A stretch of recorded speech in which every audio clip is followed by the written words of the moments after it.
बिस्मिल्लाहिर्रहमानिर्रहीम। अस्सलाम वालेकुम। आप देख रहे हैं मॉडरेट व्यूज़ और मैं हूं फैसल तारिक साहब। नाज़रीन कराम, तुर्क सदर रजब तय्यब एर्दोगान एक निडर, बेबाक और दबंग शख्सियत की हैसियत से पूरी दुनिया में एक अलग पहचान रखते हैं। आलमी सतह के लीडर होने के साथ साथ उन्हें उम्मत मुस्लिमा के लीडर के तौर पर भी देखा जाता है। बिलाशुबा तुर्की में इस्लामी तशख़्ख़ुस के इह्या के लिए उनकी काविशें काबिल कदर हैं। हम एक ऐसे तय्यब एर्दोगान को जानते हैं, हमने ऐसे तय्यब एर्दोगान को देखा है जो एक रियासत के सदर होने के साथ साथ हाफिज कुरान और उलूम इस्लामिया से वाकिफ भी हैं और जो खुश इल्हान हैं, कुरान करीम की तिलावत भी करते हैं और अजानें भी देते हैं।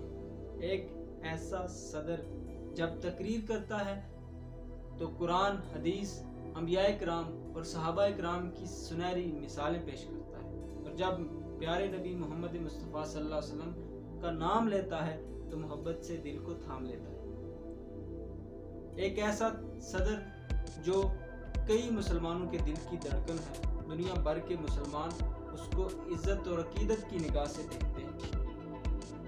ज़ाती बहुत सारी सिफात, कमालात जिसके अंदर मौजूद हैं, मगर एक ऐसा कारनामा, ऐसा अक़दाम जिसने तय्यब एर्दोगान को दुनिया के अंदर मुसलमानों के हीरो के तौर पर पेश कर दिया। मुसलमान तय्यब एर्दोगान के अंदर, तय्यब एर्दोगान की शख्सियत में सलाहुद्दीन अय्यूबी और मोहम्मद बिन कासिम को ढूंढने लगे और अपने शानदार माजी की रवायात को तय्यब एर्दोगान की शख्सियत के अंदर तलाश करने लगे।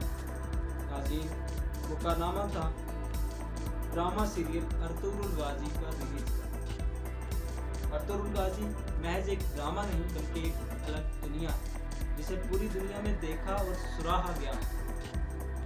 गैरत ईमानी, जज्बा जहाद, शौक़ शहादत, जुलूस, मोहब्बत और आला अखलाकी अक़दार से लबरेज, खूबसूरत, दिलकश और हसीन किरदारों पर मबनी ये ड्रामा मुसलमानों के शानदार और हसीन माजी की याद ताज़ा करता है।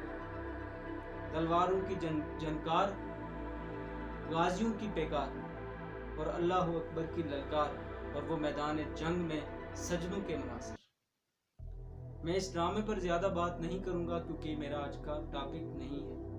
अलबत्ता मैं इतना बताता चलूँ कि इस ड्रामे ने खोई हुई खिलाफत उस्मानिया की तड़प एक मरतबा फिर जिंदा कर दी है और मेरे जैसे कई खुश फहम और जज्बाती मुसलमान 2023 में खिलाफत उस्मानिया की तजदीद के बाद तय्यब एर्दोगान को एक नए उस्मानी खलीफा के तौर पर और पूरी दुनिया के मुसलमानों के सरबराह के तौर पर देखना चाहते हैं और देख रहे हैं। ख्वाबों की दुनिया भी कितनी हसीन है, कितनी दिलचस्प है, कितनी दिलफरेब है। एक ऐसा हुक्मरान, एक ऐसा मुसलमान ममलिकत का सरबराह जो अक़वाम आलम के सामने इसराइल को आईना दिखाता है, जो इसराइल के जारहाना अज़ाइम और गासबाना कब्ज़े का नक्शा दिखाता है, जो फ़लस्तीन, कश्मीर और बर्मा के मुसलमानों का दर्द जिसको तड़पाता और रुलाता है और कभी वो हिंदुस्तान के मुसलमानों के लिए उन पे होने वाले मज़ालम पर आंसू बहाता है। यकीनन वो आलम इस्लाम की सरबराही का हक़ रखता है, मगर ज़रा ठहरिए, हकीकत की दुनिया ख्वाबों से ज़रा मुख्तलिफ है।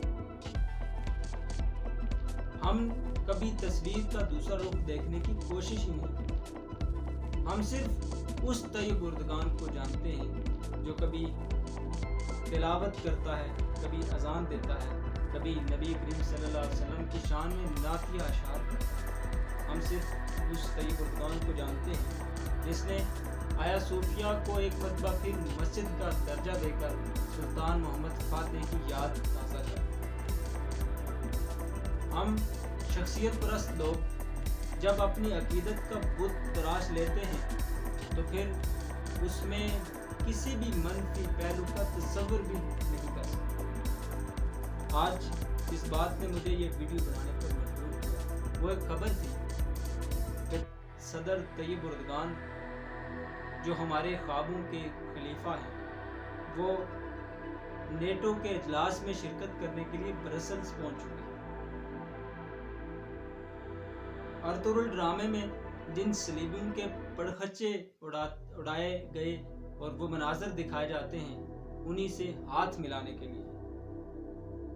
ارطغرل ڈرامے کے اندر جب امیر سعادتین کو بیگ غداری کرتے ہوئے صلیبی گورنر کے ساتھ ہاتھ ملاتا ہے تو ہم اسے نفرت کی نظر سے دیکھتے ہیں اور برا بلا کہتے ہیں، لیکن ہمارے خلیفہ محترم سچ مچ میں یہی کچھ کر رہے ہیں، اور یہ بڑے اس تصویر کا ایک افسوسناک اور اندوہناک پہلو ہے۔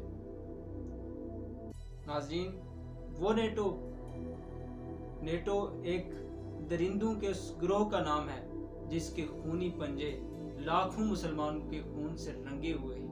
افغانستان، عراق، شام اور لیبیا سمیت کئی جگہوں پر جس نے مسلمانوں کا قتل عام کیا ہے۔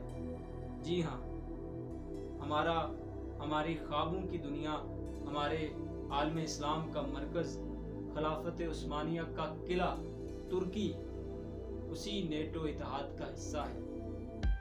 سوال یہ ہے کہ اقتدار اور اختیار کے باوجود صدر طیب اردگان نے ترکی کو نیٹو کے مسلمانوں کے قاتل عسکری اتحاد سے علیحدگی کیوں نہیں اختیار کی؟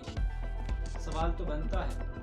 وہ طیب اردگان جو فلسطین کے مظلوم مسلمانوں کے لیے آنسو بہاتے ہیں، جو قبلہ اول اور مسجد اقصیٰ کے لیے تڑپتے ہیں اور اپنے آپ کو صلاح الدین ایوبی کے طور پر پیش کرتے ہیں، لیکن تلخ پہلو یہ ہے کہ طیب اردگان کا ملک ترکی دنیا کا واحد اسلامی ملک ہے جس نے سب سے پہلے اسرائیل کو بطور ریاست تسلیم کی۔ وہ تو ماضی کی بات تھی۔ آج بھی اقتدار اور اختیار ہونے کے باوجود ترکی کے ساتھ طیب اردگان کے دور میں بھی ترکی کے ساتھ اسرائیل کے تعلقات ان میں کوئی فرق نہیں آیا۔ مظلوم کے ساتھ ہمدردی بھی، آہیں بھی، اشک بھی، اور ظالم کے ساتھ تعلقات بھی۔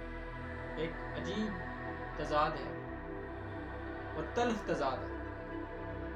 ناظرین، طیب اردگان اور وہ ترکی جس نے ہمیشہ ڈراموں کے ذریعے، تقریروں کے ذریعے اسلامی تشخص کو زندہ کرنے کی کوشش کی،